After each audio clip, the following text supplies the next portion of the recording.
നമസ്കാരം. C5 release ചെയ്തിരിക്കുന്ന ഒരു സീരീസിനെ കുറിച്ചാണ് നമ്മൾ ഇന്ന് മൺസൂൺ മീഡിയയിൽ സംസാരിക്കുന്നത്. റിലീസ് ചെയ്തിട്ട് കുറച്ച് നാളായി, ഇപ്പോഴാണ് കാണാൻ അവസരം ലഭിച്ചത്, അതുകൊണ്ട് പറയാനുള്ള അവസരവും. കൃതിക ഉദയനിധി സംവിധാനം ചെയ്തിരിക്കുന്ന സീരീസിൽ പ്രധാന വേഷങ്ങളിലെത്തിയിരിക്കുന്നത് കാളിദാസ് ജയറാം, തന്യ രവിചന്ദ്രൻ, കരുണാകരൻ, നിർമ്മൽ പാലാഴി, ഗൗരി ജി കിഷൻ, കാളി വെങ്കട്ട്, രേണുക എന്നിവരാണ്. ഏകദേശം 25 മുതൽ 30 മിനിറ്റ് വരെ ദൈർഘ്യമുള്ള 7 എപ്പിസോഡുകളിലാണ് സീരീസിന്റെ കഥ പറയുന്നത്. പേപ്പർ റോക്കറ്റ് എന്നാണ് സീരീസിന്റെ പേര്. ജീവ എന്ന കാളിദാസ് ജയറാം അവതരിപ്പിക്കുന്ന കഥാപാത്രത്തിലൂടെയാണ് സീരീസിന്റെ കഥ തുടങ്ങുന്നത്. തിരക്ക് പിടിച്ചൊരു ജീവിതം, നാട്ടിലെ വീട്ടിൽ താമസിക്കുന്ന അച്ഛനോട് പോലും അങ്ങനെ ഫോണിൽ കാര്യമായിട്ട് സംസാരിക്കാൻ സമയമില്ല. അങ്ങനെ അപ്രതീക്ഷിതമായി ജീവയുടെ അച്ഛൻ മരണപ്പെടുകയും അദ്ദേഹത്തിന് നാട്ടിൽ വരേണ്ടി വരികയും ചെയ്യുന്നു.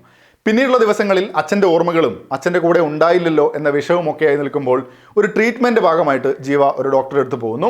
അവിടെ നിന്നും കുറച്ച് പുതിയ ആൾക്കാരെ പരിചയപ്പെടുന്നു.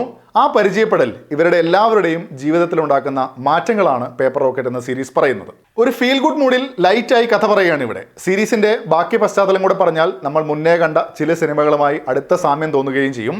കഥാപരമായി നോക്കിയാലും നമ്മൾ പലയിടത്തായി കണ്ടിട്ടുള്ള സംഭവങ്ങൾ തന്നെയാണ് ഇവിടെ കൊണ്ടുവരുന്നതും.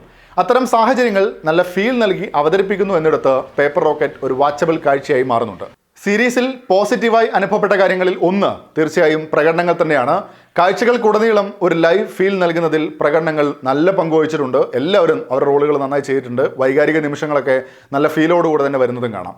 രണ്ടാമത്തെ കാര്യം വിഷ്വൽസ് ആണ്. ഒരു യാത്രയാണ് ഈ സീരീസിൽ ഒരു പ്രധാന സംഗതിയായി വരുന്നത് എന്നിരിക്കെ വിഷ്വലി നല്ല രീതിയിൽ തന്നെ കൊണ്ടുവന്നിട്ടുണ്ട്. പശ്ചാത്തല സംഗീതവും എടുത്തു പറയേണ്ടുന്ന ഒരു പോസിറ്റീവാണ്. പ്രഡിക്റ്റബിലിറ്റി എന്നത് വേണമെങ്കിൽ സീരീസിന്റെ ഒരു നെഗറ്റീവായി പറയാം. രണ്ടാമത്തെ എപ്പിസോഡ് കഴിയുമ്പോൾ തന്നെ ഇത് എങ്ങനെയൊക്കെ ആയിരിക്കും പോവുക, എന്തൊക്കെയായിരിക്കും സംഭവിക്കുക എന്നൊക്കെ ഒരു പരിധിവരെ നമുക്ക് പറയാൻ പറ്റും, അല്ലെങ്കിൽ ഊഹിച്ചെടുക്കാൻ പറ്റും. പക്ഷേ ആ പ്രഡിക്റ്റബിലിറ്റിയിൽ തന്നെ കാണുന്നവർക്കും ഒരു ഫീൽ നൽകി മുന്നോട്ട് പോകുന്നതിൽ സീരീസ് ഒരു പരിധിവരെ വിജയിക്കുന്നുണ്ട്. എല്ലായിടത്തും ഗംഭീരമായിട്ട് നിൽക്കുന്നു എന്നല്ല, ഓവറോൾ ഒരു പോസിറ്റീവ് ഫീൽ തന്നെയാണ് എനിക്കുണ്ടായിരുന്നത്.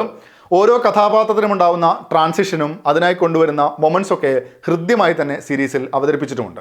ഒരു മസ്റ്റ് വാച്ച് സീരീസ് എന്ന് ഞാൻ പറയില്ല. ഫീൽ ഗുഡ് കാഴ്ചകൾ കാണാൻ ആഗ്രഹമുണ്ടെങ്കിൽ ഒന്ന് പരിഗണിക്കാവുന്നതാണ്. നിരാശപ്പെടുത്തില്ല എന്നാണ് എനിക്ക് തോന്നുന്നത്. C5 റിലീസ് ചെയ്തിരിക്കുന്നത്, തമിഴാണ് ഭാഷ.